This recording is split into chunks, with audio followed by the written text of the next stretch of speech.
Okay. Good morning to everyone, and so good to see you. I want to thank our sponsors of today's class. The class is being sponsored by Herb Orenshine in memory of his wife Sandy Orenshine, Zichrona Livracha. And Sandy was an active member of the community, many friends in the shul, somebody who would come regularly every single week, practically to this Monday class. A wonderful woman, and we remember her always. And also it's class is sponsored by Carol Oken and Abby Robine, in memory of their mother, Alice Eisenstadt, El Yedoba Bat Avram Zal. Alice is someone I didn't have the privilege to know, but Alice is someone who's remembered fondly by so many in the community. Alice and Sydney, important members and leaders of Beth Jacob. So thank you, Carol and Abby, and thank you, Herb, for sponsoring this year today. We have the privilege today to learn together Parshat Mishpatim. Parshat Mishpatim begins Ve'ele HaMishpatim Asher Tasim Lifnehem. That Hashem says to Moshe, these are the laws, these are the ordinances that you should place before the Jewish people. Rashi points out that the parsha begins with a vav, with an and. Rashi says that whenever you have a vav, an and, that's a conjunction, and that connects this section with the previous section. However, if it would say Eile Mishpatim, or Eile Divrei Habrit, that would be disconnecting it from the previous section. And Rashi comments and says, from the fact that the parsha begins with the vav, it says Ve'ele, it connects it to the previous section. Rashi says, Mosef al Rishonim, Maha Rishonim mi Sinai, Af Elu mi Sinai. Just like the previous portion took place at Har Sinai, and the Aseret HaDibrot, the Ten Commandments, were revealed to the Jewish people at Har Sinai, so too the laws of Mishpatim, the civil laws, the laws of torts and damages, the laws of guardianship, all the laws of this parsha were also given at Sinai. Rashi here, I think, is telling us something extremely important. That just as the general principles of Judaism, the broad vision is from Sinai, so too the details, the nitty-gritty of halacha is also going all the way back to Har Sinai. And that's one of the reasons, perhaps, that the Nasiv and Ishma declaration of Bnei Yisrael doesn't appear in Parshat Yitro. It only appears after Parshat Mishpatim, because really the covenant can only be achieved, and we only really demonstrate our loyalty when we have that commitment to the details of halacha, not just to the broad principles.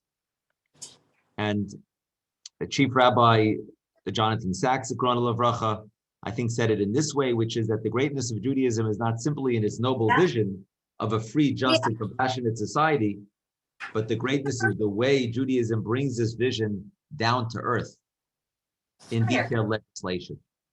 It's part of what it means to be modern Orthodox, right? Which means to be Orthodox, but apply it to the modern world in which we live. In a certain sense, Yitro and Mishpatim have that relationship where Yitro is the vision, is the principles, and Mishpatim is trying to start distilling those principles into a way of life and observance of details. Okay, so that's the beginning. That's the first pasuk of the parsha. The second pasuk takes us right into, in a surprising twist, takes us right into the laws of Eved Ivri, of servitude. It says, Ki tikne Eved Ivri, if you purchase a Jewish servant, a Jewish slave, Sheish shanim yavod, he should work for 6 years. Ubashviyitin, in the 7th year, Yetzei lachavshei chinam, in the 7th year he shall go free for no charge. Im bekapo yavo, bekapo yetzei, if he comes as a single man, then he should leave single, and you're not allowed to give him a non-Jewish maidservant in that case. But in Bali Shahu, but if he comes in with a wife and a family, so then he can stay married. But then actually there's a special halacha that the master is allowed to give him a non-Jewish maidservant. It's the one case in halacha where we allow a Jew to marry a non-Jew, and that's where a Jew becomes an eved. He becomes a servant of another person, of a master. So if the servant is already married, so then the master has the right to give him a non-Jewish maidservant. And this is like a surprising, it's a surprising section to begin Parshat Mishpatim. Wouldn't you agree? And a lot of us moderns, we read this and we say, it's hard. Can we really take this seriously? Here, a couple parshiot, a couple portions after being freed from slavery, and we talk about how bad it is to be enslaved by other people. And now suddenly we start talking about enslaving another Jew. It seems anathema. It seems like it goes against what we believe in. Also, the second section, several psukim later, it says that the chiyim kor ish et bito la'ama lo teiteket seit avadim. If a man will sell his daughter as a bondswoman, she shall not leave like the leave taking of the slaves, but it talks about selling your daughter to work as a slave. What kind of morality is this? And so what I want to show you is that even though this seems to be something that's anathema, that's something that's really difficult to understand, but if you really go through these laws, you'll see that what looks like a crass, ancient, primitive type of system is really forward thinking in many different respects. So let's see, somebody is trying to, Abby, you wrote a note here that your sister cannot get in. I don't, she should be able to get in. Well, Give her the password.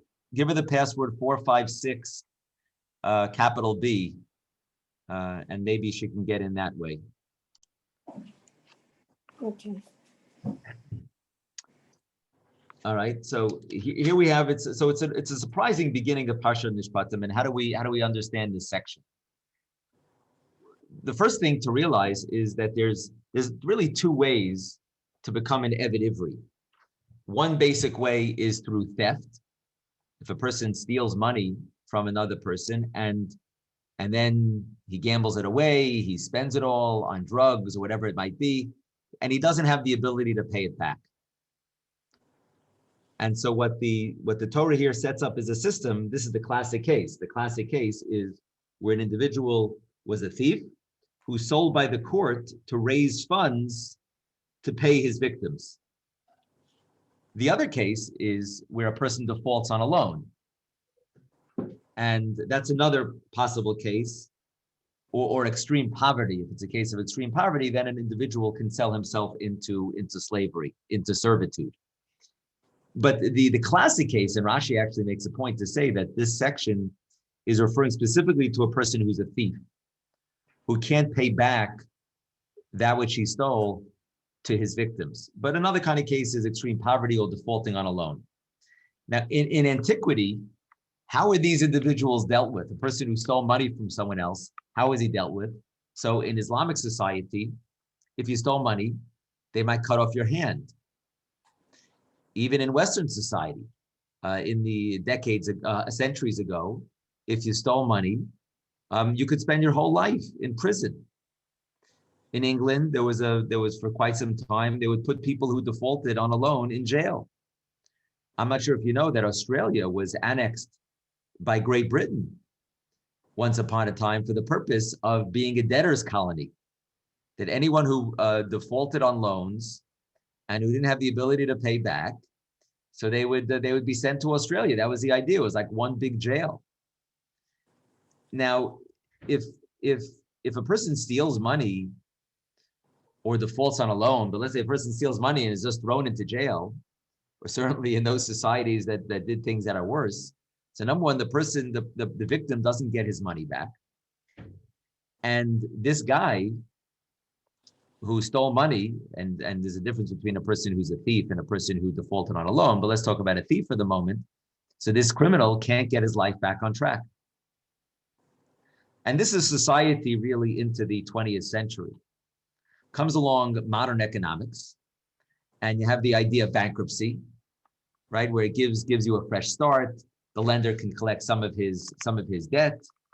And in that way, the person in a certain sense can press the reset button. If you have a case of theft, right? They have prison, but there's also rehabilitation, which is supposed to be that there's some kind of education in prison. But really, this section of the Parsha of Mishpatim is that the Torah preempted this by a few thousand years.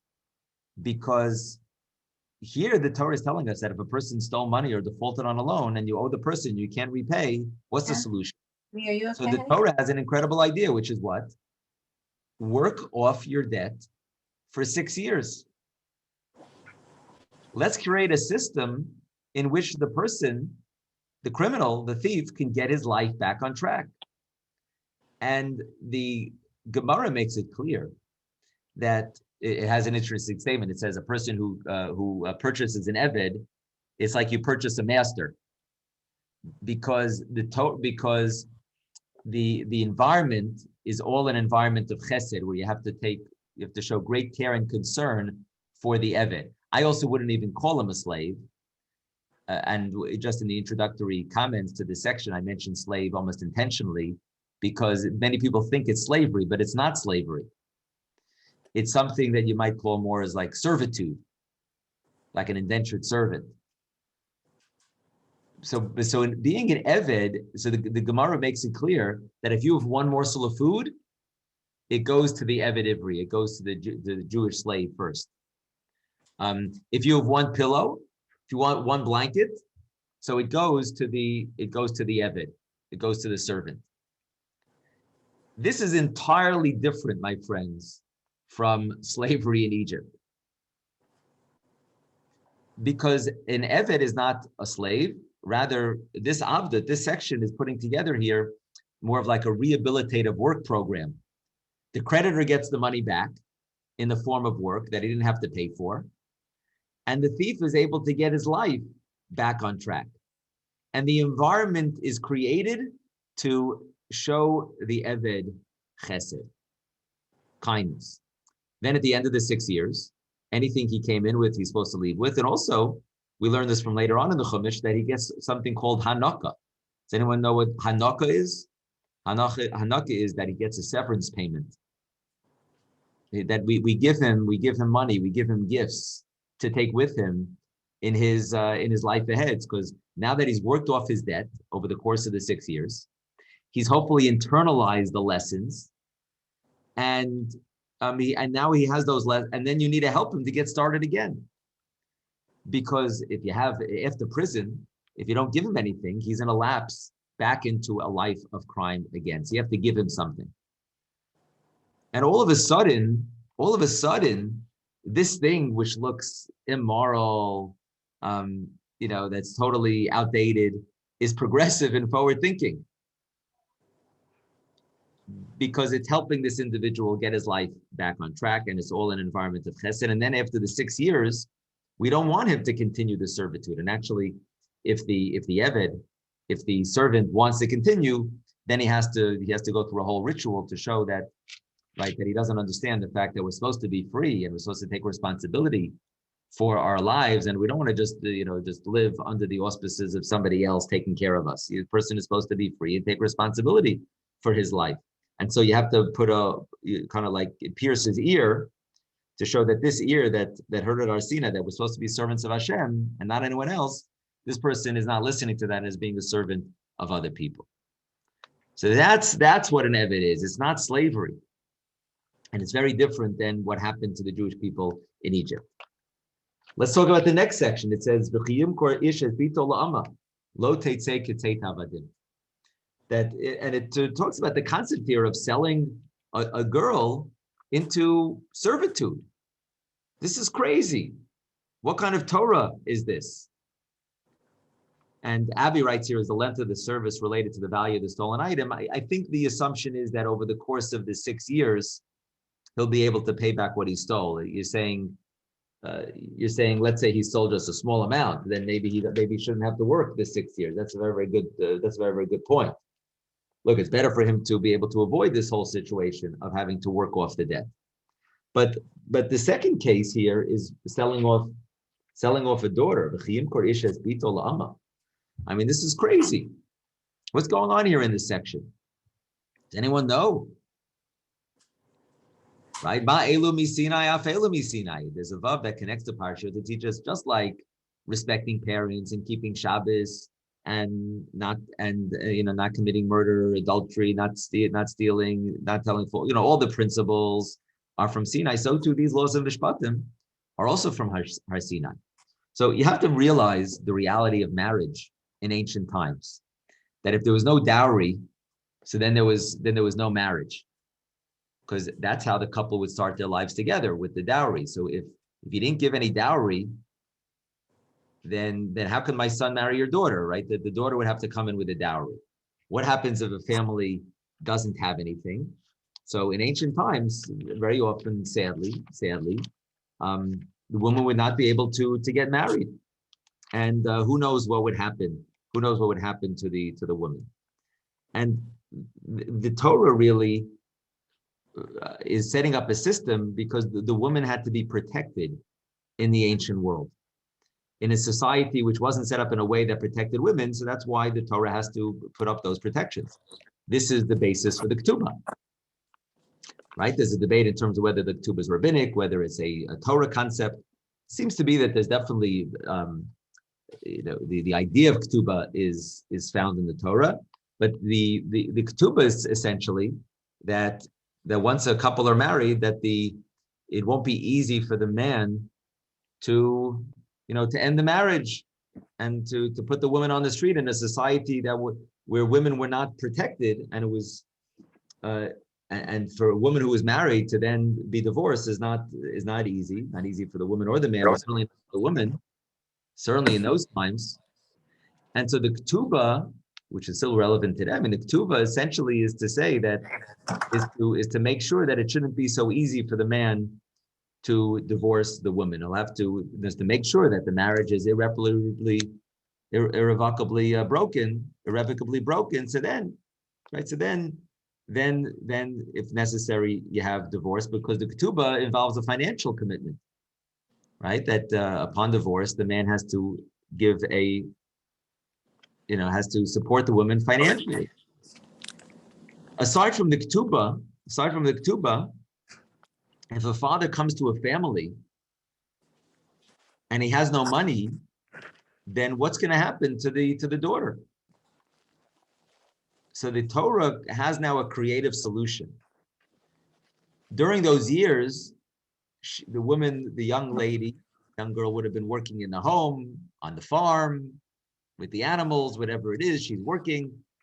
So what the Torah sets up over here is that the father says to the prospective mechutin, he says, my daughter, instead of working at home, will work for you, and that will save you money, and she's not a slave, and she won't be exploited, and you have to take care of her. And instead of working in my house, she'll work in your house, and this will be instead of the dowry.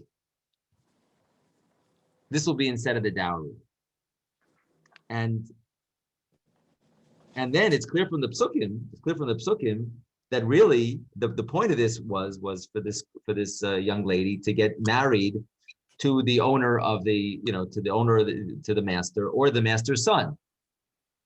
That she was supposed to get married to the master's son. That was the idea, and that her work for the family was a substitute for the dowry. So you take this parsha, it turns from a cringe-inducing parsha and it becomes really more of the Torah developing a creative solution to an ancient problem. Now, this was already banned in the times of the Gemara, because, right, there's other ways to go about this. And for example, polygamy also was something that the Torah technically permits, although the ideal marriage in the eyes of the Torah is one man, one woman.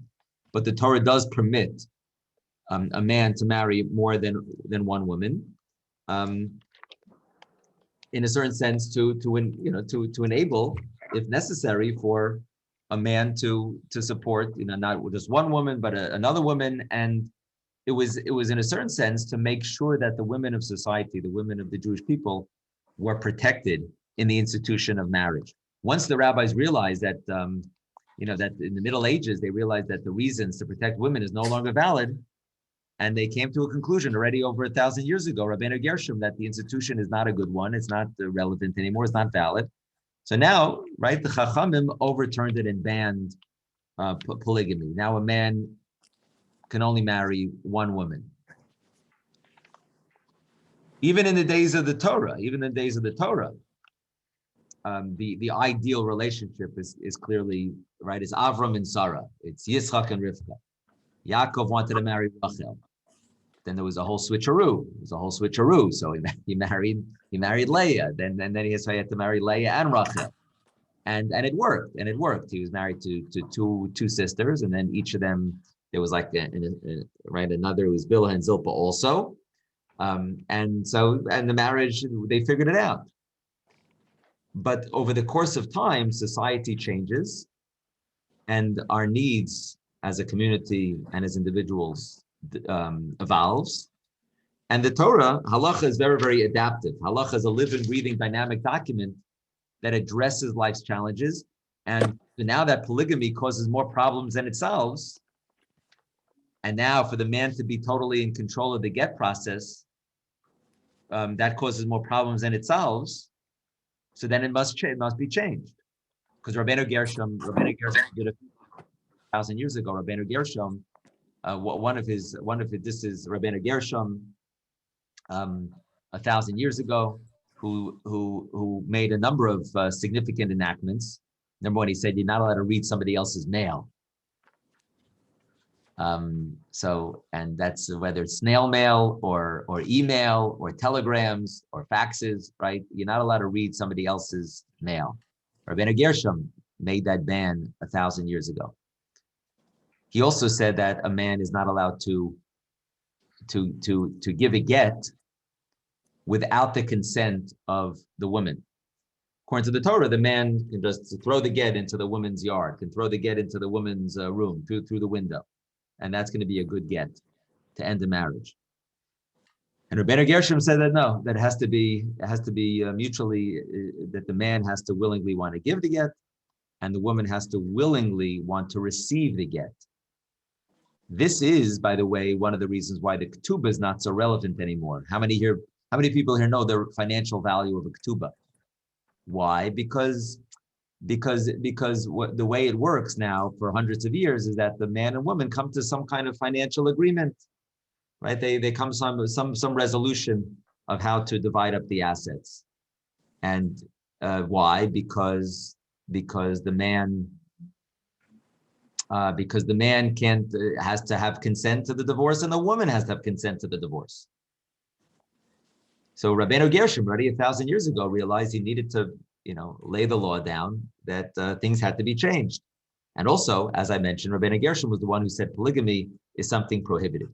So now that polygamy causes more problems than it solves, and man's control of the get process causes more problems, so then it must be changed. And that's why we don't have any of these rules of Eved and Amma and these things anymore. But because now we do live in a different type of society, where perhaps the feeling is that this is not going to work. There's the whole portion of Eved, and a Shivcha. But at least what I'm trying to share with you is there's reasons behind it that maybe we don't fully understand because we're living in a different age, but that there's reasons behind it really to help the man, to help the thief, to help the young woman who's coming from a family that has no money. And that's what I think this section is all about. Rifki sent in a note on the chat. Does the master or master's son have to marry, or is it an obligation? Well, it's not. It's definitely the recommendation, because the Torah seems to make it clear that really the master is supposed to want to marry her, or the son is supposed to want to marry her, and she has to want to marry him. And if he doesn't do this, if he does not do this, then she's supposed to be freed. And the way the Torah describes it is bivigdova. It describes it almost like as a betrayal if the master or the master's son is not interested in marrying her. So you see that the purpose seems to be for marriage. Yaakov had many wives, and Avram had at least two. Well, that's only because his lifelong partner was Sarah. When they were ready at 99 and 89 years old and they didn't have a child, so then Sarah suggested that Avram get married to Hagar and try to have a child through Hagar. But that's Avram and Sarah. Hagar was to have a child. Yaakov had many wives, as I explained. Really, he really just wanted to marry Rachel, and then he ended up marrying more than one wife. But yeah, so in those days, it was something that was acceptable, and it was something that was good for Rachel and it was good for Leah in those days. Nowadays, we've reached a point where, right, we would say that if it's a Rachel living in 2021, it probably would not be good for Rachel and Leah in 2021 to both be married to one man. And that's why Rabbi Gershom, already 1,000 years ago, says outlawed it, prohibited it. But in the Torah, apparently it was good for Rachel, and it was good for Leah, and it was good for Bilhah, and good for Zilpah to be married and to be supported and be protected and be the family structure of Yaakov. This is part of the idea of Masorah, where you have the Torah Shebiksav, you have the Torah Sheba'al-Peh, and over the course of the generations, the Torah is applied in different ways depending upon the situation. And the rabbis do have the right to make takanot. They have the right to make decrees and prohibitions and fences around the Torah. Right? Even though the Torah permits a man to marry two women, even though it's never ideal, I think, but the Torah permits it. But Rabbeinu Gershom, right, he felt he had the authority to then come along and prohibit it because he felt that the society needed that enactment at that point.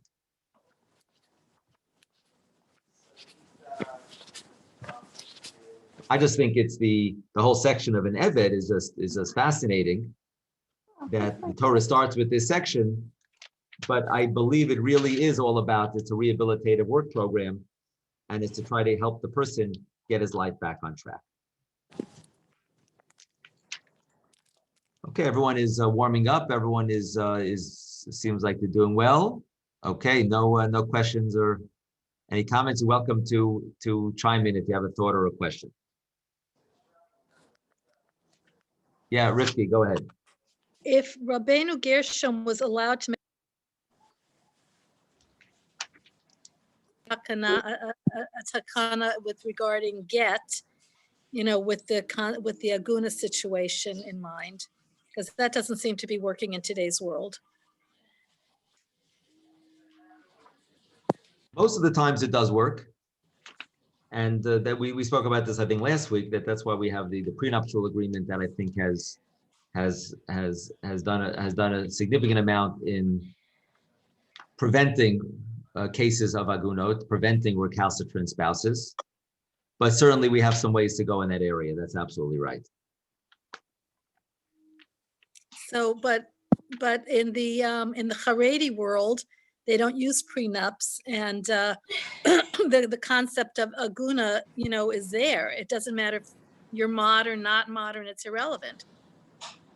Why can't there be a takana? Why not? Yeah. Okay. So that's a larger. The question is what kind of takana, because marriage, we believe in the institution of marriage, that it's rock solid, and the only way that the marriage could end is where the man willingly gives the get and a woman willingly wants to receive the get. So I think the concern, so there's a lot of rabbis working on this, trying to encourage the usage of the prenup.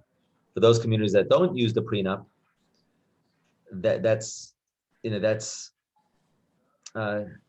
think as we mentioned, I think last week, I think Israel has laws here where they might even put a person in prison for not releasing a woman by giving her a get. The Gemara talks about cases where you could actually physically force the man to give her a get. There are those who kind of do this in the United States, but have gotten into legal trouble because we don't have the ability to do that these days in the United States. But the Gemara talks about situations where you're allowed to physically force a man to give the get. The Rambam has an interesting comment there, where because the man has to consent, has to willingly give the get, and the woman has to willingly want to receive the get. By the way, sometimes the woman doesn't want to receive the get. Usually the problem is with the man has this perceived, he feels like he has perceived leverage by not giving the get, even though he doesn't really, and he withholds it for some reason that's terrible, that's wrong. But the man has to willingly want to give the get. So how could it be that you physically force him to give it? So the Gemara says, Kofano, so you force him, Acha Omarotza ani. You force him physically to give it, but you force him to say, I want to give it.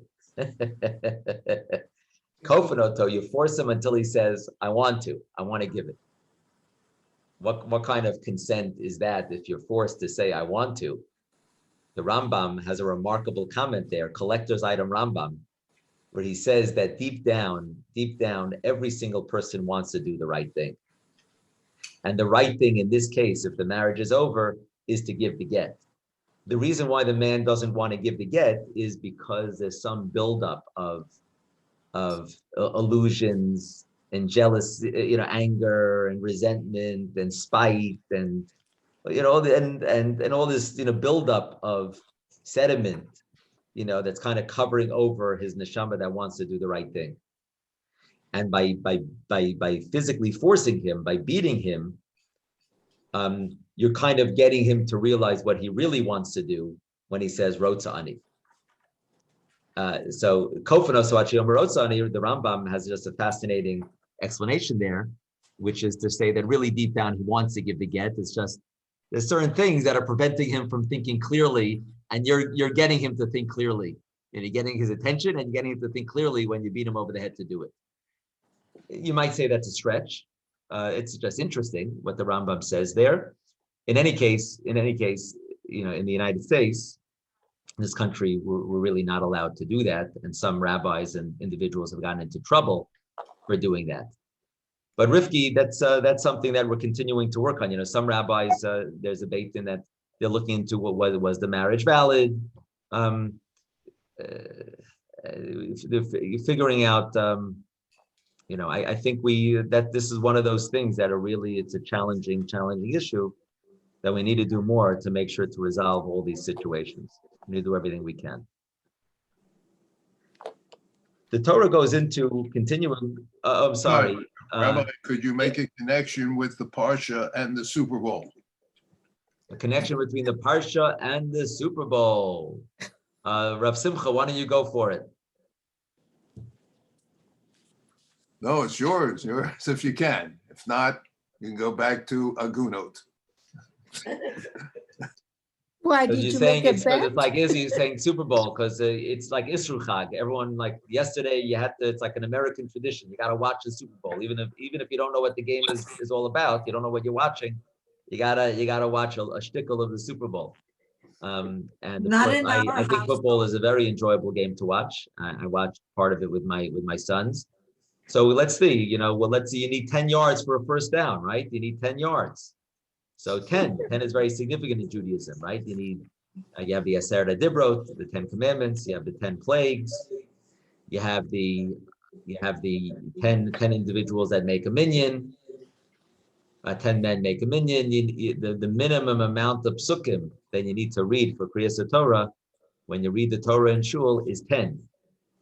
That's the minimum amount of psukim. Every time you read the Torah, Monday, Thursday, Shabbos, you read at least 10 psukim, with one exception. The one exception is Purim morning. Purim morning, we read 9 psukim. Before the Megillah, we read the Torah on Purim morning, and we read just 9 psukim because that's the whole section of the war against Amalek. But other than that, we always read 10 psukim. So Rav Simcha, maybe that's the source why you need 10 yards for a first down. Because you see the significance of 10. Rav Soloveitchik said that 10 represents the totality of something. The totality of something. Okay. And so that's why 10 men representing the community of Israel. The 10 commandments representing the 613 mitzvot.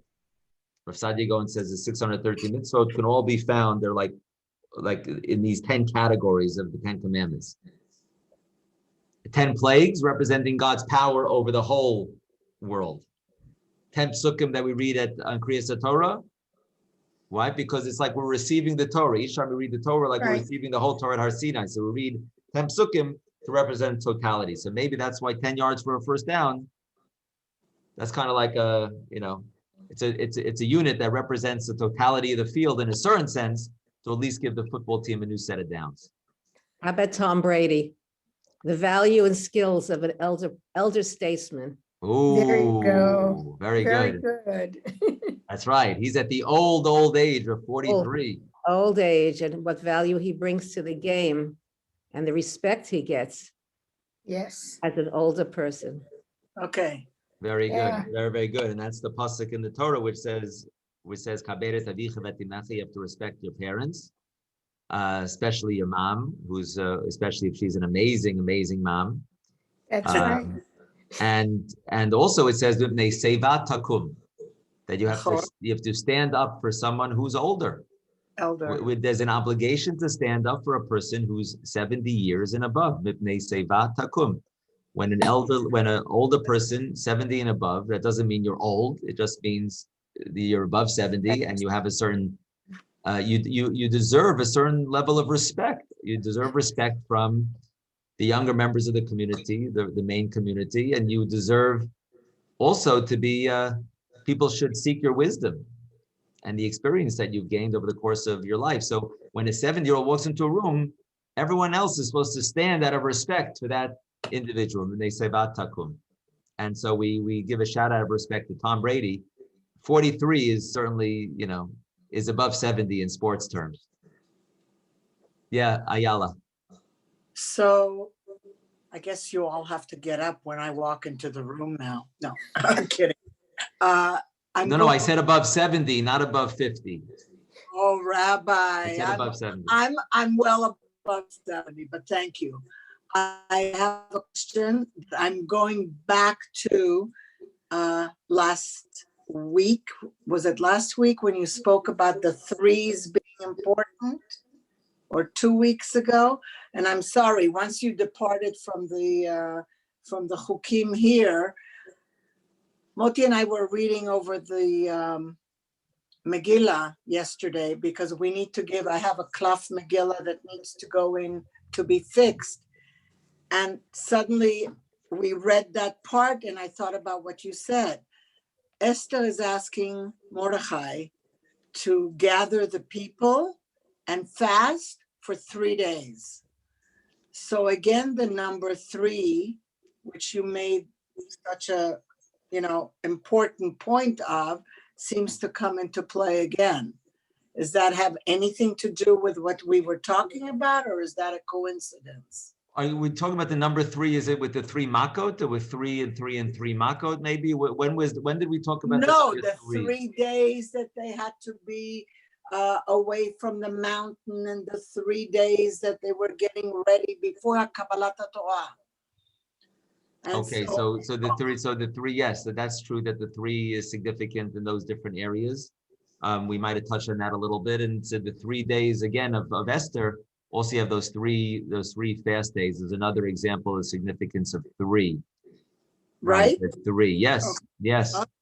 3 establishes a pattern, right? 3 establishes a pattern, right? So that if you do something 3 times, actually in our Parshat it says that if an ox gores 3 times, 3 times, then you have to pay. It establishes a pattern as a dangerous ox, and this requires the owner to have to guard it on a higher level. And if a dangerous ox that's already established a pattern of dangerous behavior in the past, if that ox gores somebody else's property or another person's animal, then the owner has to pay full damages. Right. If it's just your ox or your dog that damaged somebody else, but it has not established that pattern of dangerous behaviors, that's called a short tam. It's an innocent chore. So then you just have to pay half damages. The Gemara actually tells a story about these Roman officials that wanted to learn about the Jewish, the Torah, and they forced the rabbis to teach them Torah. And after this Torah seminar that went on for several weeks, the Romans said, we're just very, very impressed with the Torah and the mitzvot and the Jewish laws. and we agree with everything, and everything has logic and it makes sense, but with one exception, and it's this parsha because it talks about an ox goring another ox. So they said that we disagree with the law that if an ox of a Jew gores the ox of a Canaanite, so then the Jew is exempt.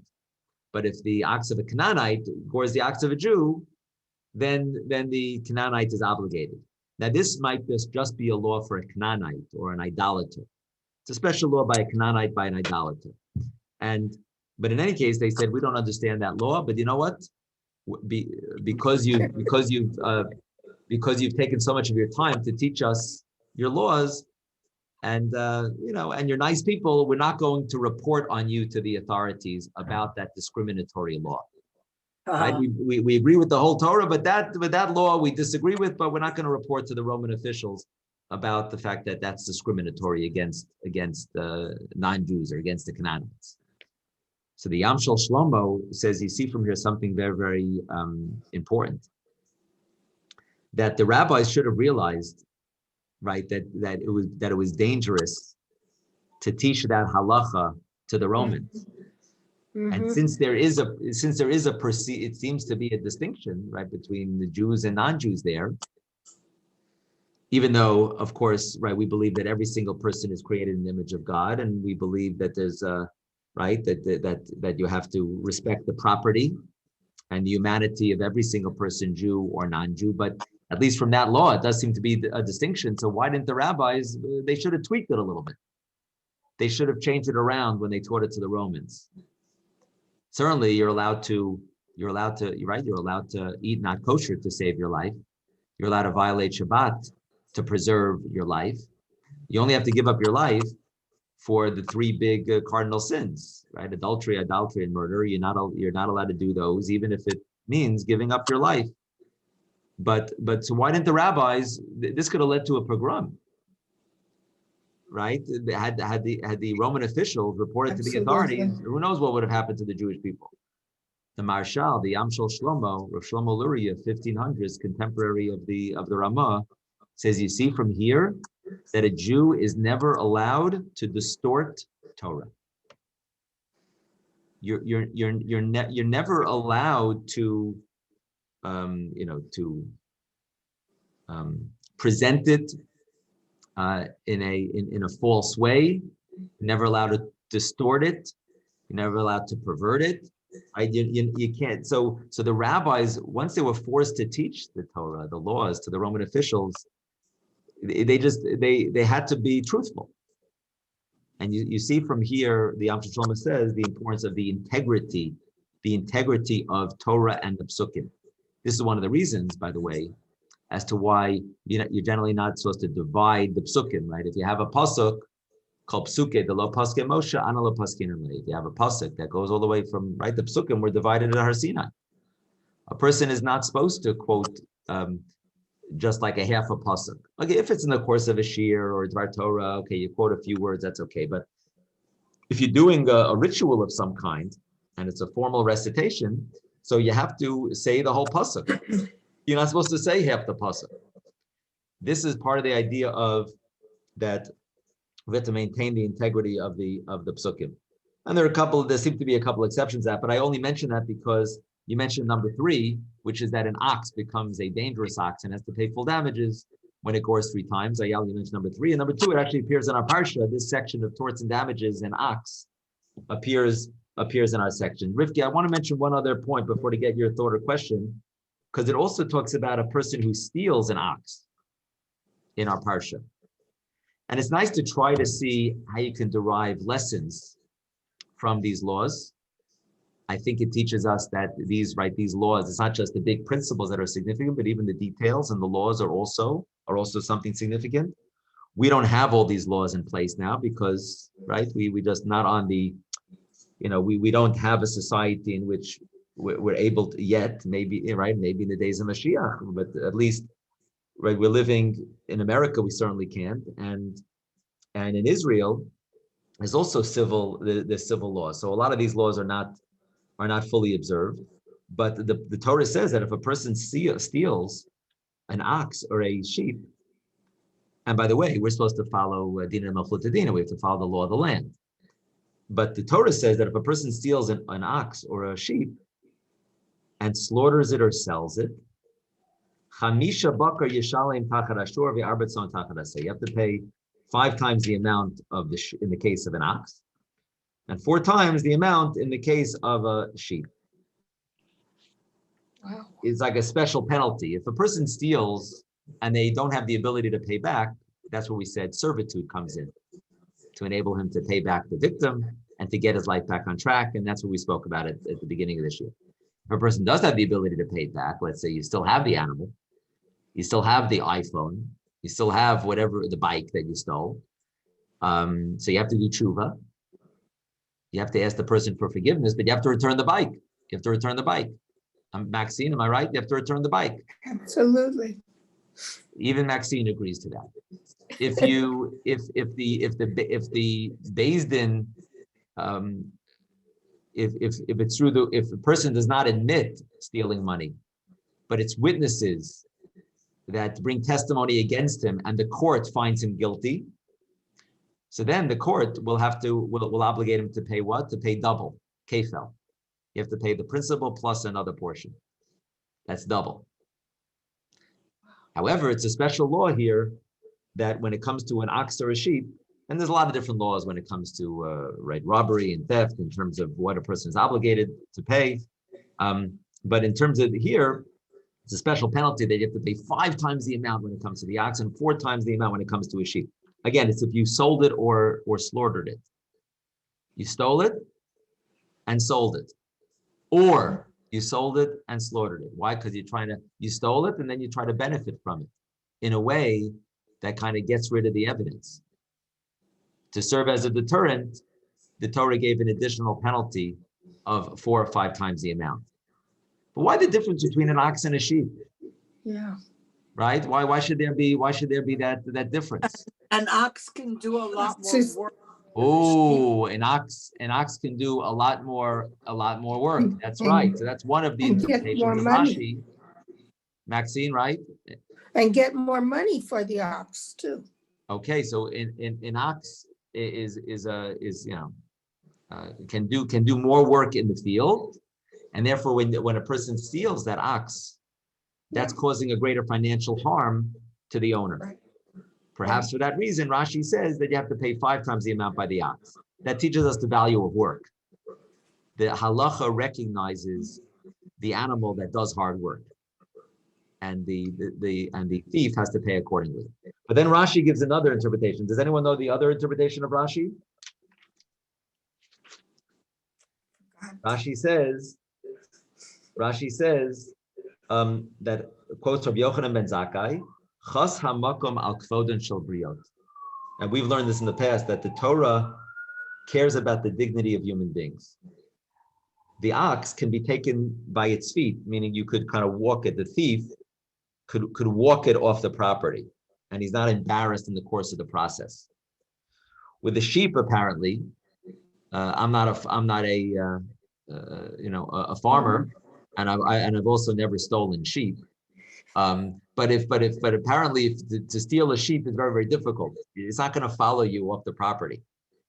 So you have to sling the sheep over your shoulder, and you have to walk a certain amount of time with it over your shoulders. Rashi says, because you were forced to degrade yourself, you were forced to humiliate yourself a bit when you slung the sheep over your shoulder.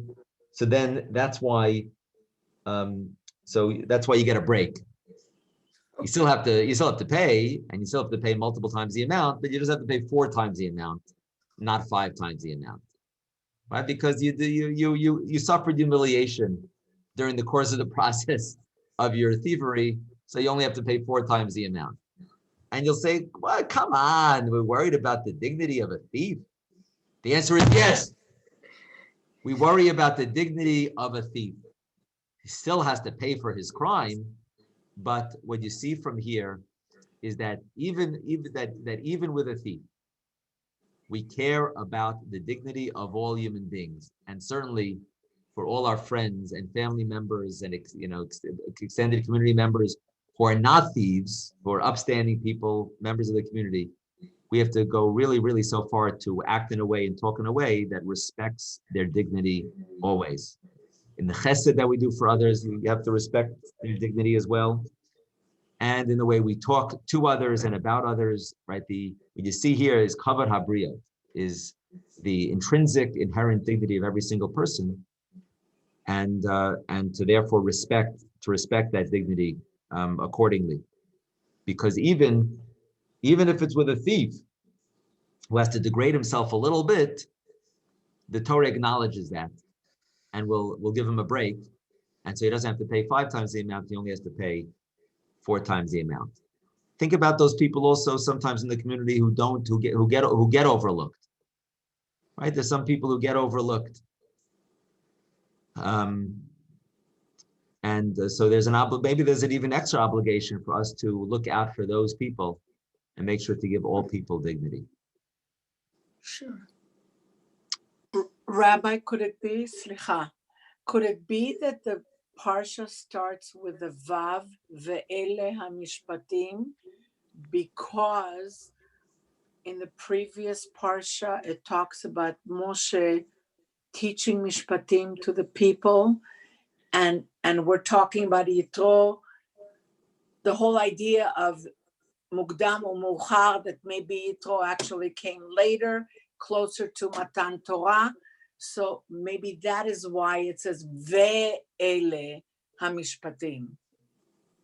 Is that possible? I think that's very, very possible, because it's all part of one section, and that Yitro, it could be that it came before the Aseret Dibrot, it could be that it came after, and that Yitro noticed Moshe Rabbeinu teaching Bnei Israel all these Mishpatim, all the Chukim, all the laws.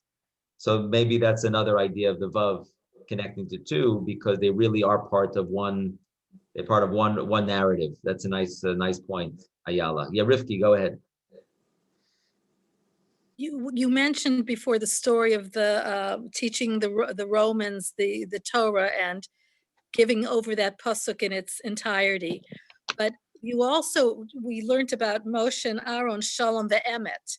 So isn't there a concept of Shalom ve'emet? And also, if I'm not mistaken, that in the Aleinu there was something that had been taken out for generations in the Aleinu, because it talked about how we during Modim and Nachnuloch, that they bow down to garbage, so to speak, and we don't. And that was taken out because we did not want to offend the Goyim. So wouldn't you think that for the sake of Shalom and to bypass Emet, because we have these two concepts and one takes precedent over the other under certain circumstances, that this would be a circumstance where Shalom should take precedent over Emet? And I think that was last week's Parsha too, by the way. Yeah. So Rifki, you're mentioning a very, very good point, and there's nuances over here in our interactions with others. Certainly, emet should be being truthful and honest should be our overarching goal, and that should really be the way we live our lives, truthful.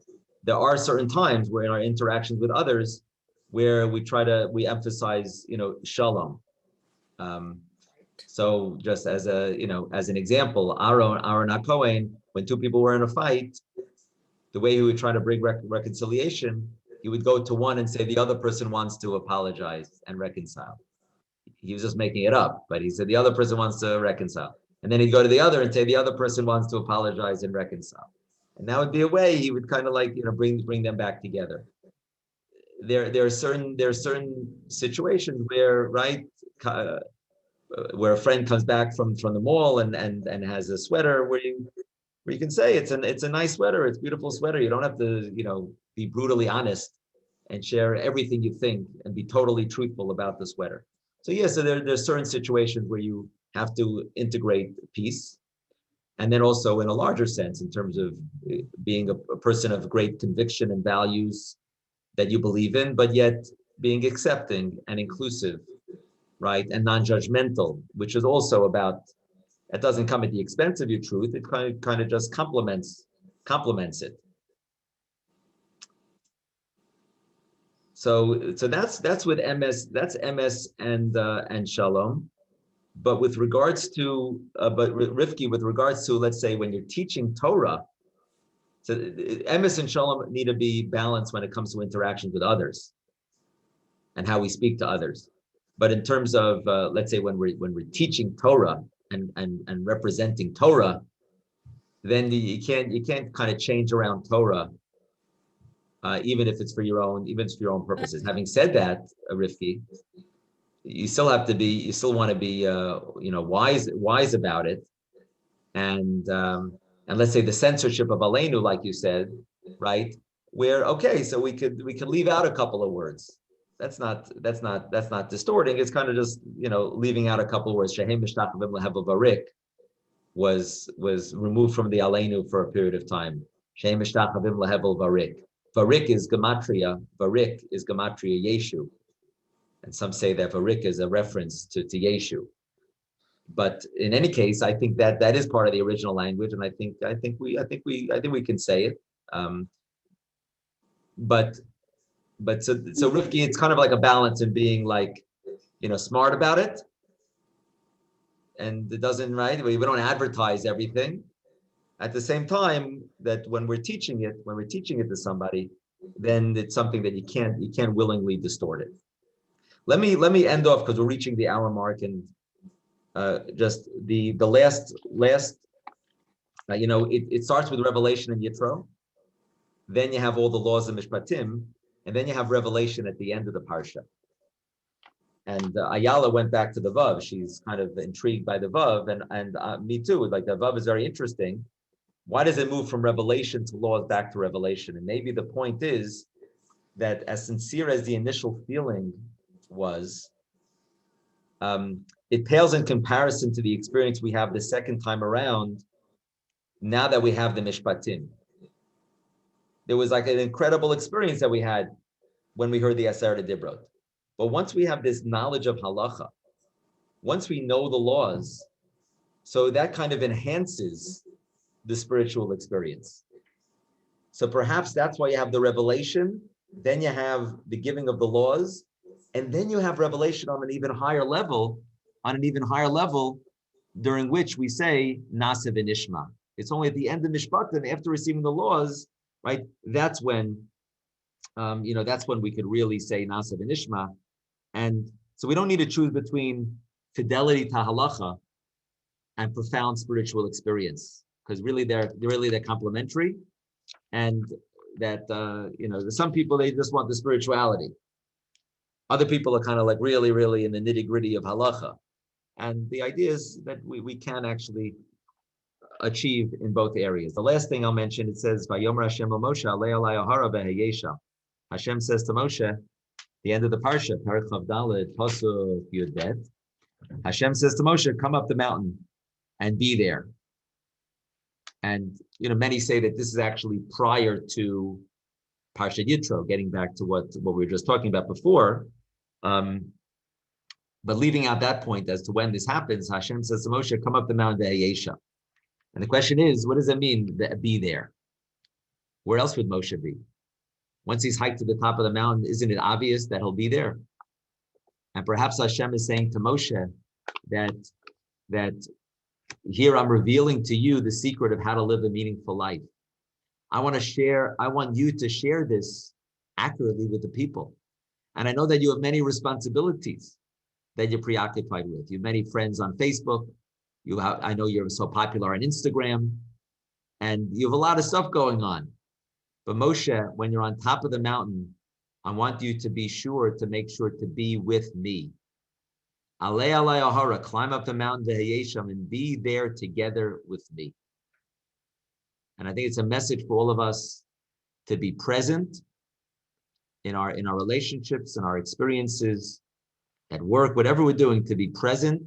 Don't be distracted. Don't lack mindfulness, but rather be fully conscious and engaged in what's taking place. That's what Hashem is telling Moshe and maybe teaching all of us. Okay, Shavua Tov, Yasher Koach. Thank you so much, everyone. Toda Rabba. Thank Shavua you, Tov. Rabbi. Thank you, Rabbi.